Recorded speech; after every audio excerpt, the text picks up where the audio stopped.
بسم اللہ الرحمن الرحیم۔ اسلامک ڈیولپمنٹ کا تصور بقول پروفیسر خورشید قرآنی تصور تزکیہ سے اخذ کیا گیا ہے۔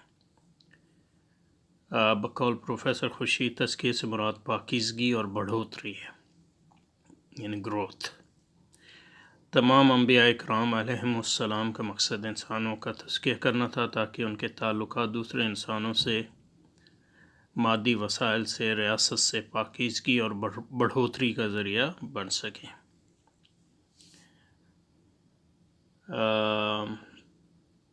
پروفیسر خورشید کے الفاظ میں تزکیہ is purification plus growth. The mission of all the prophets of God was to perform the tazkiyah of man in all his relations with God, with man, with natural environment and the state۔ تو یہ مثال پہلے جو ہم نے بات کی تھی کہ نصوص کو جو ہے علوم اسلامیہ کے تناظر میں اگر نہ سمجھا جائے تو وہ جو فہم حاضر ہے وہ اس پر حاوی ہو جائے گا، تو یہ اس کی ایک مثال ہے۔ یعنی تمام انبیاء کرام علیہ السلام معاشی بڑھوتری کے لیے جدوجہد کر رہے تھے، وہ سرمایہ دار تھے، یعنی یہ امپلیکیشن ہے، اوبویسلی وہ یہ کہہ تو نہیں رہے، لیکن ان کی باتوں کا یعنی منطقی نتیجہ اگر آپ تزکیہ کو اس طرح اس کی تعریف کریں تو یہی نکلتا ہے۔ بقول پروفیسر خورشید تزکیہ کا یہ عمل جو تمام انبیاء کرام علیہم السلام نے جاری رکھا اس سے فلاح حاصل ہوگی، اور فلاح سے مراد اخروی نجات اور تصرف فی الارض دونوں ہیں۔ یعنی تصرف فی الارض میننگ مطلب غلبہ، یہ کائنات پر غلبہ، اس کے وسائل پر، یعنی کائنات انسان کے تابع ہو۔ تزکیہ اور فلاح کی یہ تشریح تاریخ تفسیر میں بالکل اجنبی ہے۔ تو جو تزکیہ کا بنیادی مقصد ہے وہ ہے تزکیہ پہ جیسے جو ڈیفائن کرتے ہیں علماء، تو تزکیہ جس طرح جیسے امام غزالی نے اور دوسرے مرشدین نے اس کی تعریف کی، یعنی مولانا اشرف علی تھانوی اور دوسرے علماء نے، تزکیہ کے دو پہلو ہیں۔ پہلا تو منفی ہے، تخلیہ، اور دوسرا مثبت ہے، وہ ہے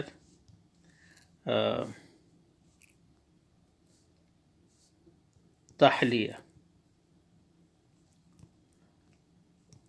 تخلیہ اور تخلیہ کا مطلب ہے کہ نفس کو تمام اخلاق رذیلہ سے پاک کرنا۔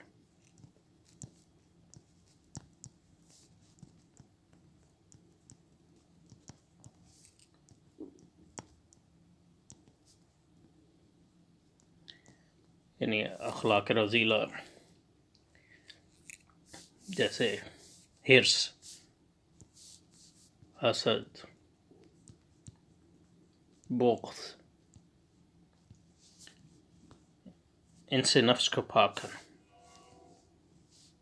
اور جو مربیین ہیں اور اہل تصوف ہیں یا مزکین ہیں وہ بتاتے ہیں کہ کس طرح کیا جائے۔ اور دوسرا یہ ہے کہ جب پاک کر دیں تو پھر ان کو آراستہ کرنا،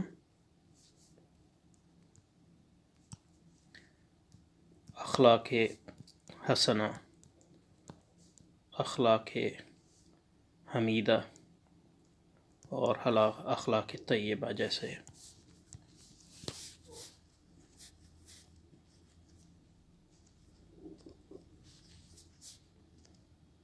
اللہ، حب اللہ اور رسول، انفاق، زہد، شکر وغیرہ وغیرہ۔ تو یہ بنیادی تزکیہ ہے، اور تزکیہ جو ہے وہ نفس کا تزکیہ ہے، یعنی فرد نفس کا تزکیہ، اور تزکیہ کے نتیجے میں پھر جو ہے وہ اس نفس کے تزکیہ کے نتیجے میں تمام آپ کے معاملات بھی ان کا بھی تزکیہ ہوتا ہے۔ لیکن اس تزکیہ سے مراد کوئی، یعنی مطلب یہ ہے کہ گروتھ نہیں ہے. یعنی نفس کا نمو تو ظاہر ہے نمو ان معنوں میں کہ وہ اخلاق حسنہ میں اس میں پرورش پائیں، لیکن گروتھ کے یہ معنی کہ اس کی یعنی مادی وسائل بڑھیں، اس کا تزکیے سے کوئی تعلق نہیں. یعنی اس کو آپ مطلب یہ کہ تزکیہ purification plus growth. The mission of all the prophets of God was to perform the تزکیہ. یعنی تزکیہ ان معنوں میں کہ نفس کو اخلاق رذیلہ سے پاک کرنا اور اخلاق حمیدہ سے متصف کرنا، اور پھر آپ کی خدا سے جو آپ کی of all man and his relation with God, with man, with the natural environment, with the state. لیکن اس میں گروتھ کا کوئی نہیں. یعنی تمام انبیاء علیہ السلام معاشی بڑھوتری کے لیے جو تھا، یہ اس کا کوئی اس میں یعنی تزکیہ کا اس سے کوئی تعلق ہے، سب سرمایہ دار تھے. وقال پروفیسر خورشید تزکیہ کی عمل جو تمام انبیاء اکرام نے جاری رکھا، اس سے فلاح حاصل ہوگی، اور فلاح سے مراد اخروی نجات اور تصرف فی الارض دونوں ہے. فلاح سے مراد صرف اخروی فلاح ہے، یعنی فلاح دنیا میں کامیابی جو ہے وہ اسی وقت فلاح ہوگی جب وہ آخرت کی کامیابی سے مشروط ہو. اور تزکیہ اور فلاح کی یہ تشریح تاریخ تفسیر میں بالکل اجنبی ہے. یہ ٹھیک ہے، آپ یعنی سرسری اگر دیکھ لیں کسی بھی مفسرین کی یا کسی بھی تزکیہ کی آیت کے نیچے، تو جیسے پہلے یا کچھ نکالی ہے کون سی سورہ شمس کی آیت نمبر 9، قد افلح من زکا، یعنی وہ فلاح پا گیا جس نے اپنے نفس کا تزکیہ کیا. تو تفسیر المیسر ہے یہ، اس میں لکھا ہے قد فاز من طہرا، جس نے تطہیر کی نفس کی، وہ نما بالخیر، اور اس کی نمو کی خیر اخلاق طیبہ. وقد خسر من اخفا نفسه، اور وہ ناکام ہو گیا جس نے اپنے نفس کو اخلاق رذیلہ کے نیچے چھپا دیا. اخفا نفسه فی المعاصی. سادی قد افلح من زکاها، اے طہر نفسه من الذنوب ونقاها من العیوب. تو وہ کامیابی پا گیا جس نے اپنے نفس کو گناہوں سے پاک کیا، اور نقاہ من العیوب، اور اخلاقی عیوب سے پاک کیا. ورقاہ بطاعت، اور اس کو نمو دی اللہ کی طاعت کے ذریعے. وعلاہا بالعلم النافع والعمل الصالح، اور اس کو اونچا کیا علم نافع کے ذریعے اور عمل صالح کے ذریعے. وسیع تنتهي قد افلح من زكى، قد افلح من زكى وقد خاب من يصح يكون جوالك والفلاح. والفلاح فلاح کیا ہے؟ الظفر بالمطلوب. فلاح کا مطلب یہ ہے کہ مطلوب کو پانا. والتزکیہ تزود من الخیر والطاعت والحرص على تطہیر النفس من كل سوء. تو وہی معنی قد افلح من زكاها، فادت وسعدت نفس زکاها اللہ، اے اصلحها وطہرها من الذنوب ووفقها للطاعت. وہی معنی. ابن کثیر قد افلح من زکا نفسه، اے بطاعت اللہ، كما قال قتادہ وطہر من اخلاق الدنیہ ورذائل. وہی مطلب قد افلح من زکا. قرطبی قد افلح من زکاها قد ما زكى فكلم دبل ولا ما وجود وليس ولا تقديم. قد أفلح من زكى وخمن دس والشمس وضع أفلح فاز. ومن زكى من زكى الله نفسه بالطاعة. وہی یعنی قد أفلح من زكى، قد أفلح من زكى الله نفسه فكسر تطهيرها من الكفر والمعاصي وأصلحها بالصالحات من الأعمال. وہ جس نے اس کو پاک کیا کفر و معاصی سے، اور اس کو مزین کیا صالح اعمال سے.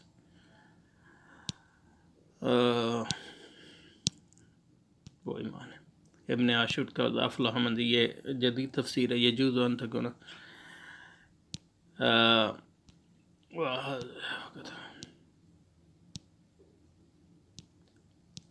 الذي ذكر نفسه بأن اختار الأعمال بمك ودفع الرذائل عنها، فالإنسان والنفس شيء واحد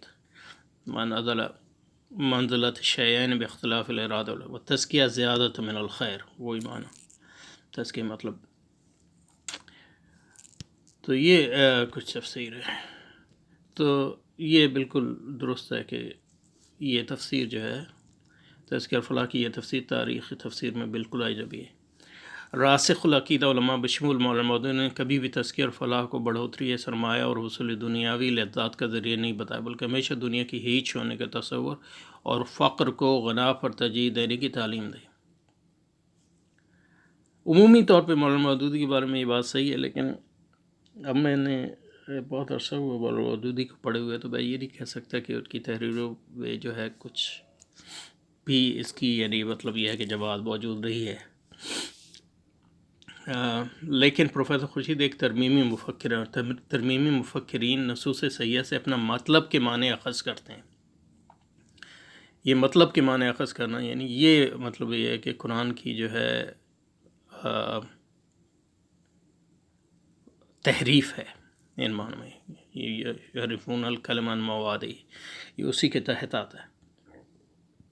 اور پروفیسر خورشید تو پریگمیٹسٹ بھی ہیں، یعنی مطلب پرست بھی ہیں، اور مطلب پرستی کا تقاضا یہ ہے کہ مفاہیم کو توڑ موڑ کر اپنا الو سیدھا کرو. پروفیسر خورشید ویلفیئر کی بڑھوتری کو مقاصد شریعت میں شامل کرتے ہیں اور ایسے اعمال گردانتے ہیں جو دنیاوی اور اخروی زندگی دونوں پر محیط ہے. بقول پروفیسر خورشید اسلام کی تعلیم یہ ہے کہ مادی وسائل پر تصرف حاصل کر کے بھرپور لذت اٹھاؤ، اور آمدنی اور دولت کی جو تقسیم ہو وہ ان معنوں میں منصفانہ ہو کہ تمام لوگوں کو تصرف الارض سے بھرپور حصول لذت کا یکساں موقع مل سکے گا. اگر ان دونوں اصولوں کی پابندی کی گئی تو نظام عدل قائم ہوگا اور ان سے انحراف، کفر اور ظلم ہوگا. لیکن عدل تو وہ شریعت کے احکام کی پابندی ہے، عدل کا اور کوئی مقصد نہیں ہے، اور ان سے انحراف جو ہے ظلم ہے. اور شریعت کا مطلب یہ ہے کہ شریعت اور طریقت دونوں، یعنی نہ محض شریعت، کیونکہ محض شریعت کی بنیاد پر جو ہے ظلم ختم نہیں ہوتا. عدل اور ظلم کفر، اور کفر کی شریعت اور طریقت، یعنی عدل اور ظلم اور کفر کی یہ مطلب پرست تشریح بھی تاریخ میں بالکل اجنبیہ ہے اور ان اصطلاحات کی اجماعی تفہیم سے بالکل مختلف اور متصادم ہے. پروفیسر خورشید کے نظریے کے مطابق بڑھوتری سرمایہ کابل اور روحانی معرفت کے اصول بالکل ہم آہنگ ہے. حالانکہ مطلب یہ ہے کہ جو نصوص صحیح سے جو بات ثابت ہوتی ہے کہ جب آپ یعنی ایون جب آپ سرمایہ یعنی ایون جب مطلب یہ کہ جو حلال طریقوں سے اگر آپ دنیا میں کمائی کریں اسی میں لگ جائیں تو وہ بھی ایک بڑا یعنی خطرناک عمل ہے، اور اس کے لیے پھر آپ کو مداوع کرنا پڑتا ہے اس کا انفاق کے ذریعے اور دوسرے طریقوں کے ذریعے. تاریخ سے تو ثابت ہے کہ ہمیشہ اور ہر جگہ بڑھوتری سرمایہ کے نتیجے میں روحانی پستی کی گراوٹ میں مستقل اضافہ ہوتا ہے. یعنی اگر معاشرہ جو ہے سرمایہ کی بڑھوتری پہ لگ جائے تو اس سے روحانی پستی آتی ہے، جیسے تاریخ سے ثابت ہے. پروفیسر خورشید معاشی پالیسی کے مندرجہ ذیل آداب بتاتے ہیں. ہیومن کیپٹل کا فروغ، یعنی انسانوں کو اس قابل بنانا کہ وہ انسانوں کے جو صلاحیتوں کا اس طرح اضافہ کہ وہ اپنی صلاحیتوں کو کی بڑھوتری کر سکیں اور اس کو برائے بڑھوتری کے لیے استعمال بھی کر سکیں، یعنی معاشی معنی میں. نمبر 2، پیداوار میں مستقل اضافہ، معیار زندگی میں مستقل اضافہ، لوگوں کی مادی، روحانی اور سماجی ارتقاء اور ویل بینگ. نمبر 4، توازنی ارتقاء، یعنی پیداوار اور تقسیم دولت، وسائل کی انفرادی، علاقائی، شعبہ جاتی توازنی تقسیم، یہ بڑھوتری سرمایہ کا فروغ. نمبر 5، ٹیکنالوجی کا اختراعی استعمال، مغرب پر معاشی انحصار کی کمی اور مسلم دنیا میں خود کفالت اور معاشرتی اشتراک عمل کا فروغ. نمبر 6، اکنامکس میں تکنیکی ترقی تاکہ مندرجہ بالا اہداف کے حصول کے لیے موضوع سرمایہ کارانہ منصوبہ بندی، اجرتی اور محصولاتی پالیسی اور علاقائی توازن کو فروغ دینے والی حکمت عملی اپنائی جا سکے. ایسی مقامی ریاستی ادارتی سربندی جو بڑھوتری سرمایہ کے عمل کو فروغ دے سکے اور نجی شعبے کے وسائل اور اداروں کو وہ حوصلہ افزائی فراہم کر سکے جس کے نتیجے میں سرمایہ کاری کا عمل تیزی سے بڑھ سکے. مولانا تقی عثمانی کی طرح پروفیسر خورشید بھی ایک ایسے ترمیمی مفکر ہیں جنہوں نے سرمایہ دارانہ طرز اور نظام زندگی میں اسلام کے انضمام کی راہ فراہم کی ہے۔ مولانا تقی عثمانی کی طرح پروفیسر خورشید بھی مطلب پرست ہیں۔ ان کی کام کی افادیت کا مغرب مدعا ہے۔ ان کو ملکہ برطانیہ اور سعودی بادشاہوں نے خطابات اور انعامات سے نوازا ہے، اور ان کے کام کو مغرب میں نہایت قدر کی نگاہ سے دیکھا جاتا ہے۔ عالمی سرمایہ دارانہ سیاسی قائدین کو امید ہے کہ ترمیمی اسلامی مفکرین کے ذریعے مسلم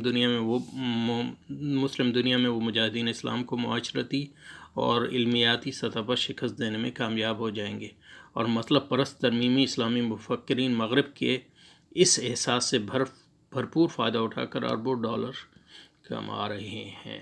تو یہ ختم ہو گیا، الحمدللہ۔ السلام علیکم۔